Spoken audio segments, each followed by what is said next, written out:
We always ask, of course, you to participate actively throughout the session, either via Slido or even more important through the questions and answers. And throughout the session, we don't have a very big group today, so it's a very nice thing that we can kind of engage and discuss and ask the questions that you would like to ask to the colleagues. And of course, the classic keeping your mic off during the presentation, but please do unmute to talk whenever you think useful throughout the session, and mostly on the question and answers, as we said. We can go maybe into the next slide. So here, I mean, we have a little, but maybe we can just. Yes, we will share the chat. Exactly. We can share the pathway later on. We can kind of jump over and we will share it via the chat, and we can go just quickly into the agenda to the next slide. So wrapping up on what we have ahead. So first, we will have an introduction by Digit on what is the Interoperable Europe Community and the benefits that you can expect from such a community. And then we'll go into the detail of today's session. So the Open DRPM Framework, Origin and Benefits, presented by our colleagues, exploring then as the third topic, the Open DRPM Framework, and checking then what's next in the RPM policymaking, and having some time, or as much as we can, taking into account the timing ahead, for questions and answers. So with this, I think we can quickly jump into the introduction to the Interoperable Europe Community. And for this, I would hand the floor to Noemi from Digit, that we thank very much for being with us this morning. Thank you. Good morning. I hope you can hear me correctly. Thanks, Antonio. So before we dive into the DRPM framework, we wanted to quickly recap what is the Interoperable Europe Community. But first, we wanted to ask you if you are a current member of the Interoperable Europe Community.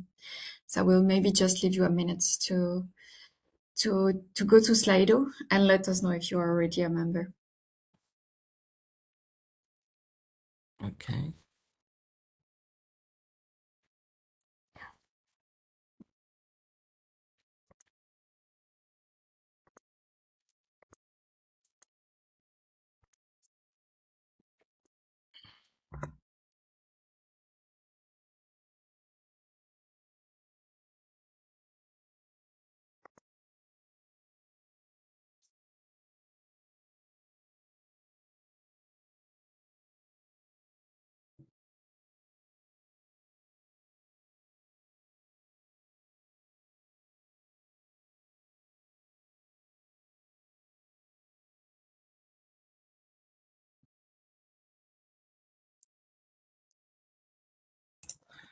So Noemi, this is so 75% of you are members of the community and 25 not, let's say not yet.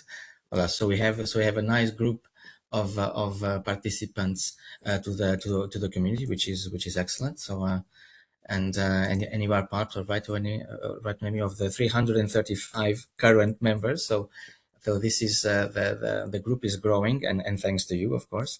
So this is excellent. So voila. So this is the results for the Slido, and back to you, Noemi. Very good. So if you're already a member of the community, very good. But we also strongly encourage the ones that are not yet members to become a member, because I will explain why in a second. So the Interoperable Europe Community was introduced by the Act, the Interoperable Europe Act, as part of Article 16. And before the Act, we had a lot of different communities linked to interoperability. We had the monitoring, the digital ready policymaking communities, we had CEMIC, OSOR. And with the Act, we found a way to bring everyone together and to develop this community of community. And the Act also actually described what should be the activities led by the community itself.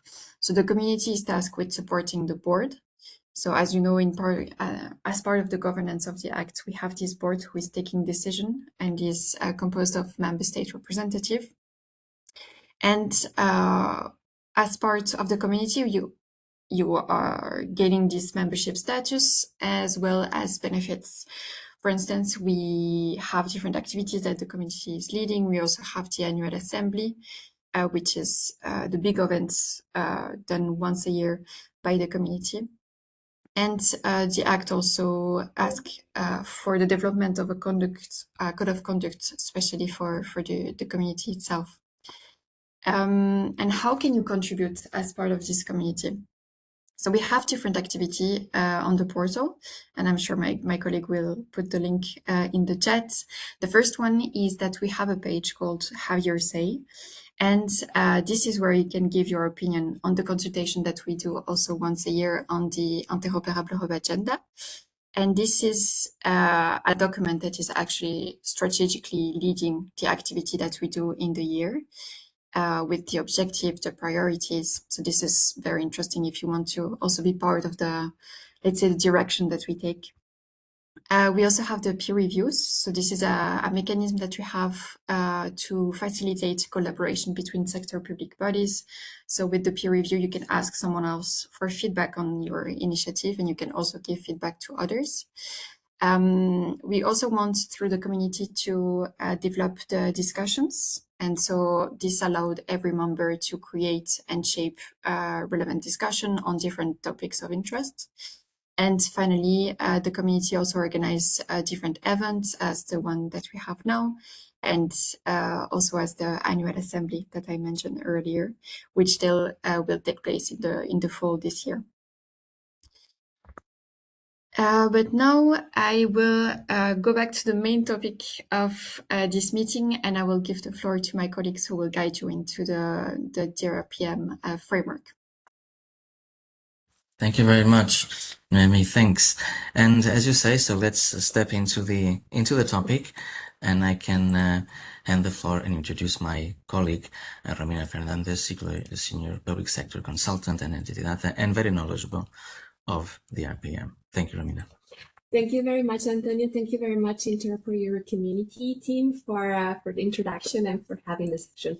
I will try to be brief, introduce you a bit into the DRPM realm, and also specifically into the context of the Open DRPM Framework, and then my colleagues, Bruno and Carlotta, will explain later on.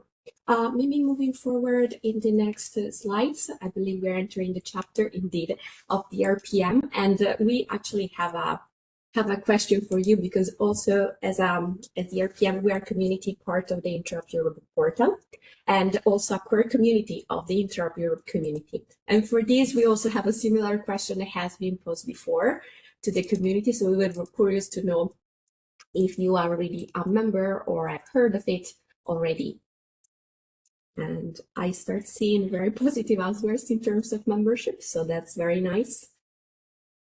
That's very nice, but also there is a bit of curiosity to learn more, which is great. Voilà.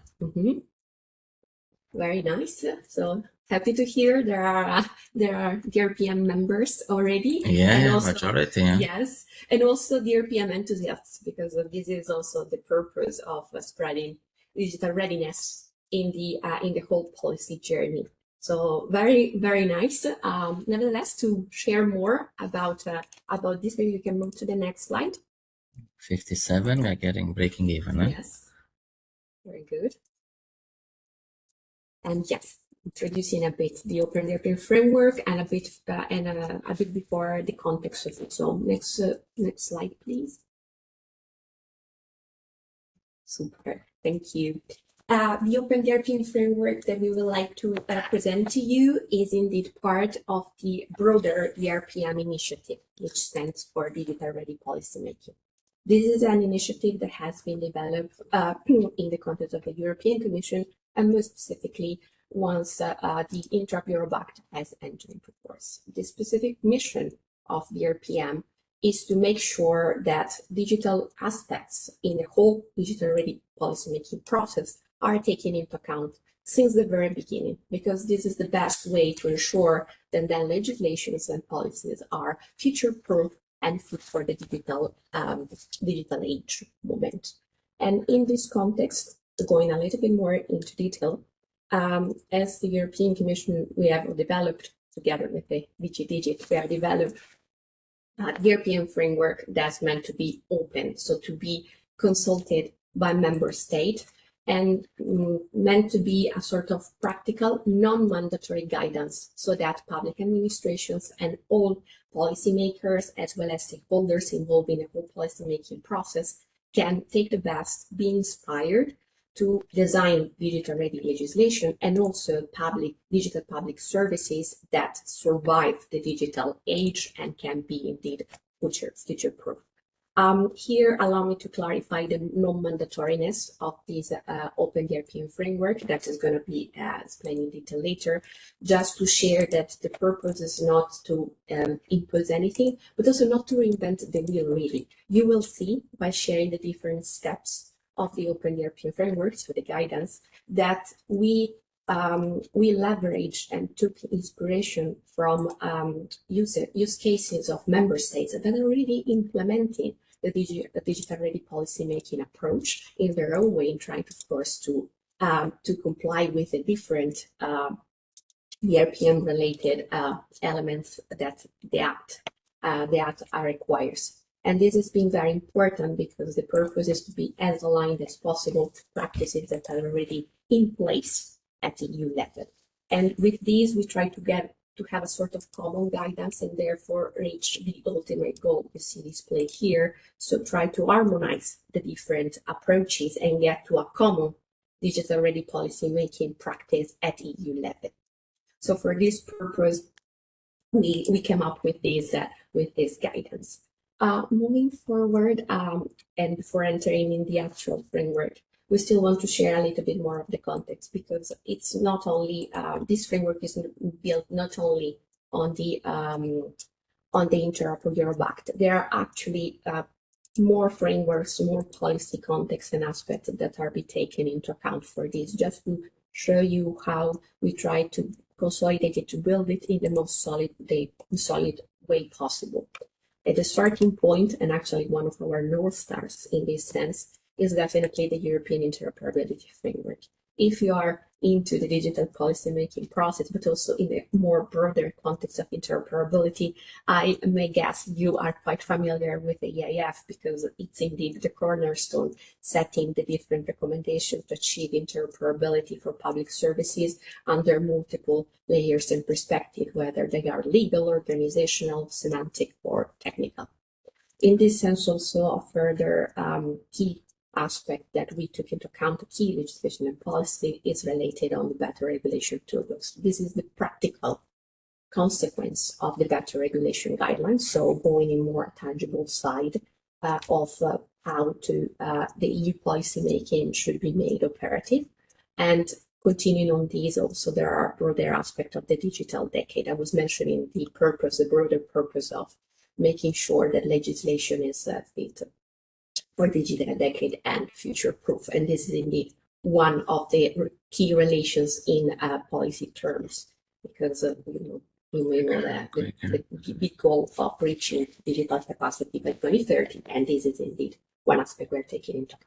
And last but not least, the Interoperable Europe Act, so the legislation aspect at its core.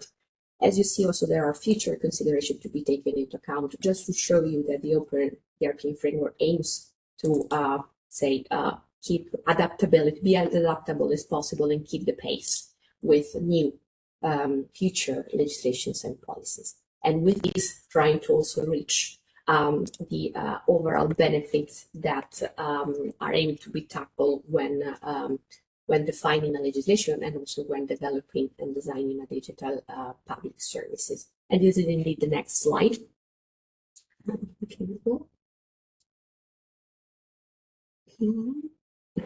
Thank you very much. And you see here several benefits. I'm not going to go through them because I believe that the actual presentation of the Open DRPM framework is going to give a more practical exemplification of them all. But of course, you can see, as you can see, they are key needs that as policymaker or officers involved in the policymaking process, we all need to achieve in this sense. And as DRPM, in a broader sense, we are also working to clarify these aspects to try to make them as close as possible. And for these reasons, you see, we have developed an infographic in our DRPM community that you are more than welcome to check to see how tangible examples are already being put into place. And with this, I believe we can jump into the core part, I would say, of the presentation. And for this, I will leave the floor to my colleague, Bruno. Thank you very much, Romina. So just a bit again on let's say the context of this framework. The idea was to gather the already existing and developed data-ready policymaking framework and see what can we generalize and extract from this so that member states can sort of get this idea and apply it at the member state level.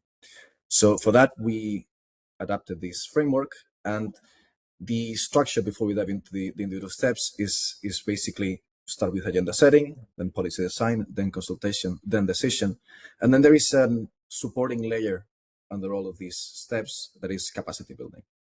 So starting with agenda setting, the first step of this Open DRPM framework of this journey is agenda setting. It's before actually doing anything. Let's reflect a bit on the policy initiative. Let's see if there are any potential digital dimensions. Let's see if what maybe will be the digital services, processes, and solutions impacted by this initiative that we'll be analyzing with this framework. During this explanation of the Open DRPM framework, we'll give some examples, some of them from materials developed by the European Commission, and some of it from materials developed by member states that are quite similar to the ones developed by the European Commission. A good example of materials that can support agenda setting from the European Commission's perspective is the digital check. The digital check is pretty much one of the first steps in this journey that helps determine whether the policy proposal does involve digital aspects, which is the first and most crucial step to identify what aspects from DRPM apply to this policy initiative. The four main guiding questions are, it's based on four guiding questions that assess if there are impacts on data, digital services, process and solution, and if any further analysis is needed on this area. Germany actually has their own digital check. That is, it comes a bit further down the policy process, but still the idea is the same, which is to reflect and assess whether, in this case, draft legislation is digital ready. So again, the idea is to constantly reflect throughout the policy making process about these digital aspects and the impacts on not only digital aspects, but the digital ecosystem as a whole. Now, after the agenda is set and there is a broad idea on what the digital implications may be from this policy initiatives, we can move on to the next step, which is the biggest one, the one that requires the most resources in general, is what we have subdivided into two, which is the actual policy design. The idea of this section is this is where dynamically you address, when developing the policy, the complex challenges and how to advance EU goals in the case of the DRPM framework and member states goals or regional goals in the Open DRPM framework when member states have adapted this framework. It is based on two steps. The first one is digital ready policy formulation, which we'll see in a bit, and which this defines the policy options, so what are the digital elements, and then digital ready legal drafting, which is how can you actually translate these considerations into legal texts that are easy to understand, easy to implement, and also are future proof and don't shoehorn the specific policy into a specific digital solution. I will see that later, though. Starting with digital ready policy formulation, the aim of this section is to define the policy options and their digital dimensions. And of course, at this step, it's already crucial to start trying to identify what are the digital implications of each policy options, how can you value them, and then that will help you sort of choose the most ideal policy option. This is done in the European Commission through the assessment of the feasibility and desirability of the technical scenarios, which is a very useful tool, sort of defines at a very specific level what are the technical implications of the digital solutions that interact with the policy option. And of course, then how can you support the implementation of these digital solutions? A very good example of how to implement digital ready policymaking aspects into policy design comes from Portugal's Mosaico, which is this already quite large framework that overlaps different steps of the DRPM, of the Open DRPM framework, but focusing only on policy design. It helps policymakers assess how these proposed rules will operate in the digital environment of Portugal. It offers tools for identification of issues. It offers also guidance. It offers help, contact points. It offers a lot of support for the policy design and policy formulation phase of the DRPM journey. Then on the next step under policy design, if we move on to the next slide, is actually digital ready legal drafting. The idea of this step is that after you've sort of assessed your policy options and what the data implications and interoperability concerns may be, that needs to be properly translated into a legal text. So how can you translate these policy options into clear, concise, and digital-ready legal provisions aligned with relevant digital policies? The idea of this, and I think it's better shown with the European Commission Resource Digital-Ready Legal Drafting Guide, is to support the drafting of this text in a way that if you, let's say, are suggesting or you need a digital solution, that you give enough maneuver to the implementation phase to choose what solution may be best, while already indicating that sort of some requirements and directions. The idea is that if you get locked into a specific solution and then 3-4 years down the line, more efficient solution comes around, you should be able to sort of adapt to this ever-evolving legal landscape. Another resource that is not here that is also very useful for this step is maybe a repository of legal clauses, which is something that we're currently working on. That the idea is to provide examples of legal texts that already reference digital policies and why these examples are good. Let's say, for example, provide good definitions, good references to the Interoperable Europe Act. So in a sense, to not only ease the work of policy officers, but also incentivize sort of a uniform legal drafting ecosystem. Now, once this policy option is drafted, we can move on to the next step, to the next phase, which is consultation. Here is where the policy proposal and all the information that comes along with the policy proposal, the detailed dimensions, the technical scenarios, everything that has supported this this analysis is reviewed and shared through the inter-service consultation process. The idea of this is to allow different parties and stakeholders to provide feedback to ensure that actually the work that has been done up until this point is solid, is good, and takes into account stakeholders' preferences and is not missing any crucial aspect that may harm the policy down the line. We have two examples in this framework for this step. The first one is from the European Commission, which is the Guide to Decision-Making Procedures, which provides an overview of the inter-service consultation process, so very European Commission specific, including how to identify and involve relevant services in a policy proposal. The idea, of course, is to ensure that this consultation goes to who it needs to be sent and consults who it needs to consult. An example from member states, in this case comes from Finland, is the consultation approach. So in Finland, when a legislative or organizational change affects public sector information systems, sometimes it does require a specific consultation with the Ministry of Finance. The idea is that this consultation supports the early identification of interoperability, data management, and security implication. Again, the idea is to incentivize and try to ensure that we're not duplicating work and policy options are not duplicating work and developing. Each policy option has been developing their own digital solutions, when sometimes it's better to reuse and to see how it interacts with the existing digital ecosystem. And now the last step from this journey, which is the last one, as I said, is decision. In this stage, the final decision is made on the policy initiative based again on all the analysis and inputs that have been gathered in the previous steps. We have two examples again from this. The first one is, it comes to the European Commission, which is how can you incorporate evidence and data into this decision to ensure that the final decision is robust and it makes sense. And the role of this is, in this context, is the LFDS. It contains the legal, financial, and digital statement that contains all this information that will support the decision. The interoperability assessment as well, the report provides a good example of this. Now, if we look at member states, which again is the sort of main audience for this Open DRPM framework, there's another example from Finland, which is the Council of Regulatory Impact Analysis, that is an independent body that reviews selected draft proposals before the political decision. And it helps identify gaps specifically in the impact assessments, supporting clear justification of digital implementation, data, interoperability, and public service implications. So again, the idea here is just to make sure that the final decision is supported and tied to specific decision points.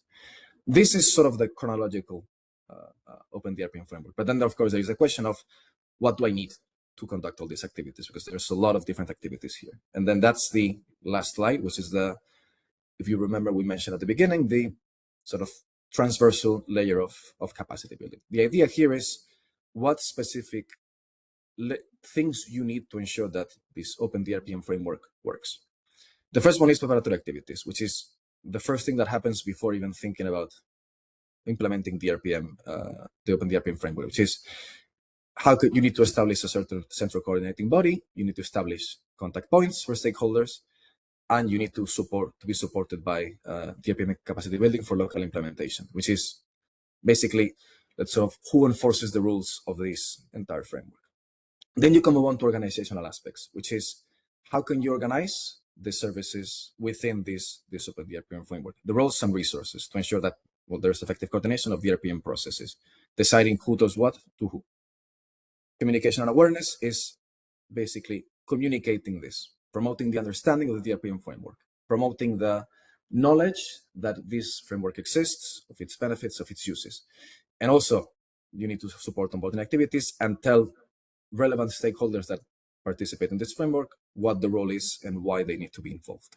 Now, once you have established the playing field, you have established the organizational aspects, you have established who does what, you have this layer of learning aspects, which is, okay, now that people know what the role is, how can we support them and ensure that they have the proper resources and knowledge to carry out their activities, which is, while the learning aspects support the provision of learning resources to, again, support knowledge and skills for the implementation of the DRPM framework.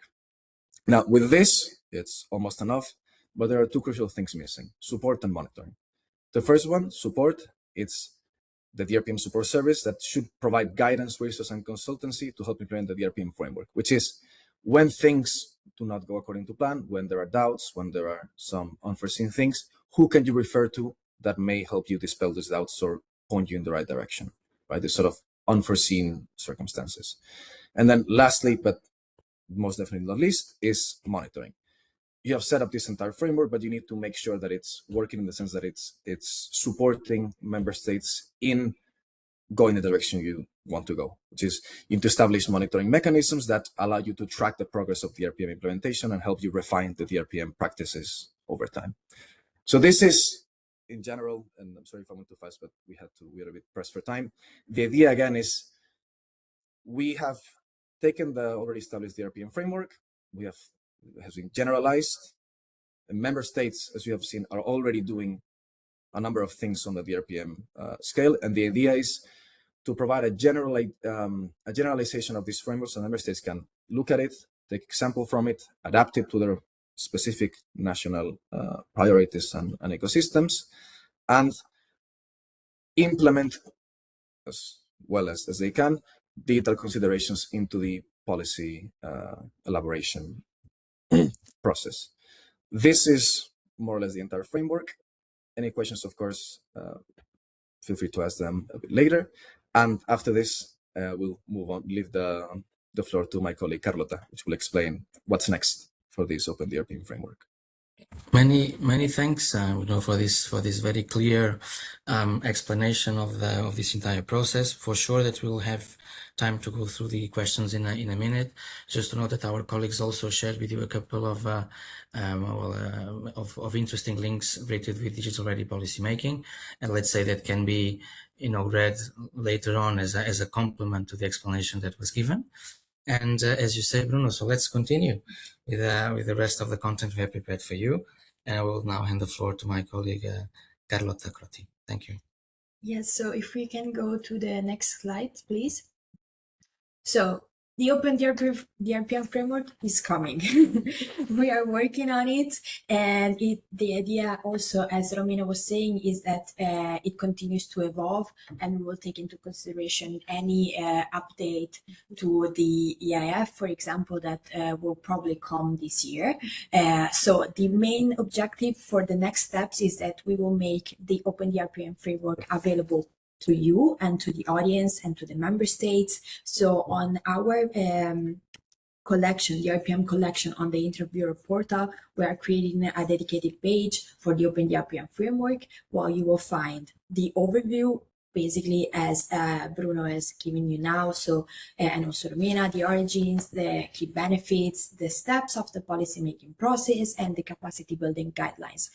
But not only that, the examples that were also presented coming from both the Commission and the Member States will be available for you to consult.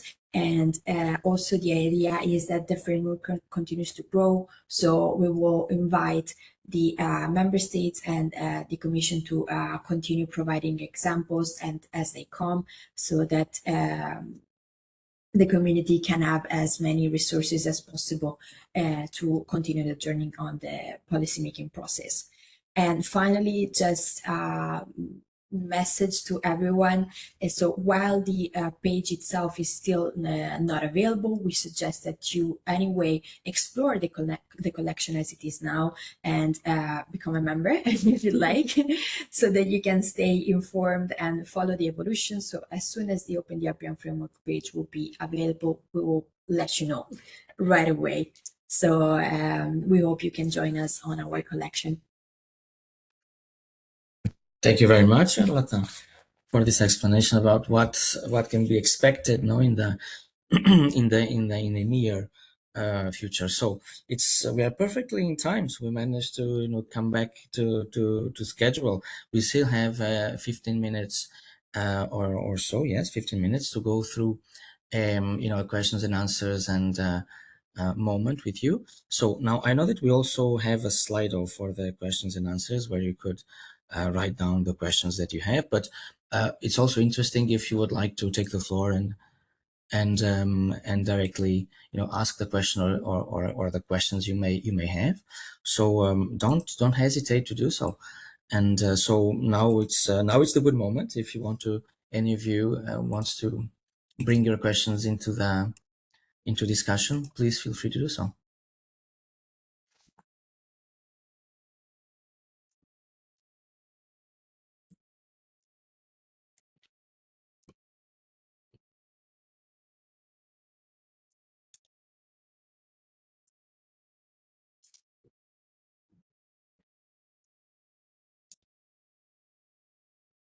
I am sure there must be a question somewhere. Maybe it takes us a bit, to digest the whole aspect. Yeah, it is that. On the DRPM side, maybe a curiosity that we also have other than questions from the audience. So if you are collaborating with member states, it's hearing like if you're already having any practice in place when it comes to the policy making process, because as also Carlotta was mentioning, we are co-creating together, and the idea is to be constantly inspired by what's really been going on at EU level. And with this, also try to see how we are getting close with our framework and see how the Commission and member states match their needs together. So if there are also any practice and experience, even if divergent, maybe to hear, if there is any other way, why not? Are there any questions from colleagues from Slido? Not yet. Maybe you have a couple of questions about the community itself as well. Huh? So we mentioned it at the beginning, but we we have all the information in our website. We have a video that we have published recently, so it's also time to do some publicity about this interesting video that we published. So if you would like to take a look or share it with your colleagues about the benefits of being part to the Interoperable Europe community, as Noemi was mentioning at the beginning of the session. So we can also provide more information about the community itself. So let's see.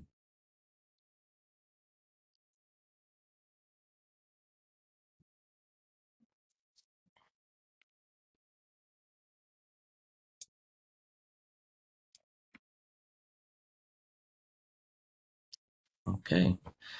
Thank you. We have a first question. That's perfect. So how exactly is the framework being co-created with member states? Well, here there are a bit of collaborations. Maybe I can start, but also if we could also, if Bruno, who presented the whole framework, can take it for. Here there has been several approaches in this sense.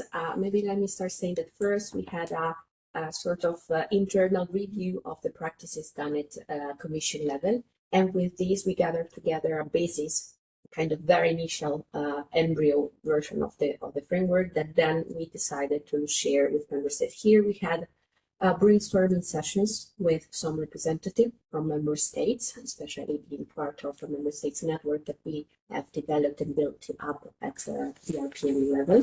And with this, we have shared what we have worked on from the Commission side and gathered inputs, brainstormed together on their views, also whether their terminology we were using was the one that member states was more aligned with, because sometimes there might be some semantic divergence in this sense, and also try to understand whether the steps that Bruno has described before were also the key ones to be taken into account, the most challenging ones to be perceived. We indeed ask member states whether they had any specific needs or challenges to be faced so that we could better shape each steps from the very beginning to the very end of the framework, and also we ask them whether they were really putting having any practice already active that could be representative of each different step. That's also why you see the concrete simplification for each step, and this is the purpose that we also have for the future, to keep feeding each step with concrete examples coming directly from member state practices. This is the best way to inspire and keep cooperating together. Thank you, Romina. Bruno, is there any thing you would like to complement or add to the? Not really. I think Romina explained it just very well. Okay. The idea was just start with the first step of generalizing the DRPM framework, then stay in constant dialogue with member states to understand what works, what doesn't work, and also, as Romina was also saying, identify what are they already doing. Some member states that were already very far down the DRPM line, what have they already tried to implement, and what worked and what didn't, which is why, again, as Romina said, you see so many member states examples in this framework. Well, and this gives a perfect line to go into the second question. So, because it's really related with a country example that you were mentioning. So, reading out loud. So, in the policy making process slide, the second step, there is an example of the digital ready legal drafting guide. Which country is that example from? That example is actually from the European Commission. Exactly. Yes. So, thanks. Just to maybe complement exactly the idea, as also Romina was saying, is that of course the Commission has already prepared a lot of resources related to the RPM, but we want the member states to feel as participant as possible to this co-creation of the Open DRPM framework, because of course the main idea is for it to be available for them to help them set up their own maybe DRPM process. So of course right now, as the framework stands, we are trying to make available both resources from the Commission, which we understand that may be very Commission related. So this is why we are also trying to make available resources from the member states, so that maybe it's easier for other member states to try and adapt to similar context, because of course the Commission is more of a standalone example. So that's the idea. Thank you, colleagues. So I hope so. This replies to the question. Maybe a third question, maybe something that you have in mind, or as I said, just by taking the floor and then sharing your question.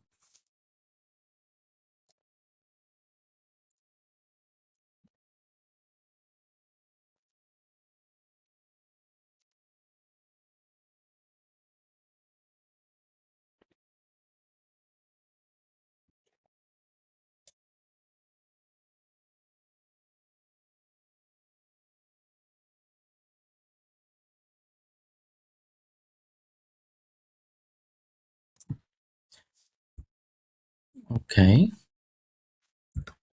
Maybe if just 1 second.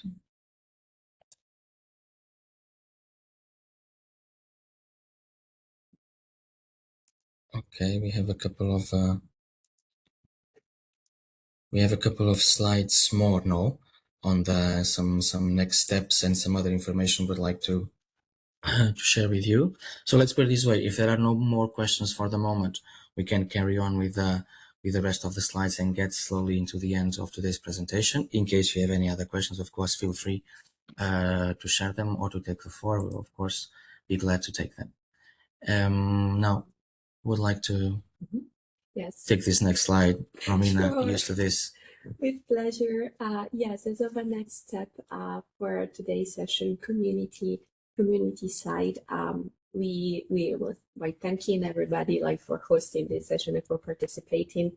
We're gonna share takeaways of what has been presented today and also of the questions that have been posed, because they can also be of interest for the participants who may have not been able to join. We will also share the recording. This session has been recorded, so that can also be caught up at a later stage. And as you can see, there is also QR code, because we do try to always improve and see how to hear from the audience about what can be done better next time. We already have a lesson learned about technicalities at the beginning. But other than that, please let us know. Also, because in the second session survey, which I know you have been probably bothered with them, but we also have a question on what you would like to see next. So which topics of interest could we tackle in the next future community sessions? So this is quite exactly. So we have this, just a word to say about this series of community talks. So this is the 5th, but we have a number of other community talks in the pipeline, let's say. Either going a bit deeper on a specific topic that was presented before, or on a new topic that is interesting for the community. So these are, we are all ears on the ideas for this, and we also want to listen to the members of the community. So this is the part of the purpose of the community, is to listen and try to bring some of the topics that you think are needed into these community talks. So thank you, Romina, for this update. I know that we have an extra slide just after this one. Concerning the call for evidence for the European Interoperability Framework. Just this is some visibility, let's say, that we would like to give to the European Commission. So ongoing call for evidence. So from the 17th of June to the 15th of July, right? Help shape the next EIF, and I don't know if the colleagues want to give some further insight, but indeed, so which elements of the EIF should be maintained or strengthened? What are the main barriers to implement the EIF? Additional guidance or support in terms of promote adoption, support the digital transformation of public administrations, and what improvements would you suggest for the future EIF? So this is just a little heads up on the fact that you still have time until the 15th of July to bring your contribution into it. And likewise, you'll have the QR code along with the presentation later on. So I think that this is all.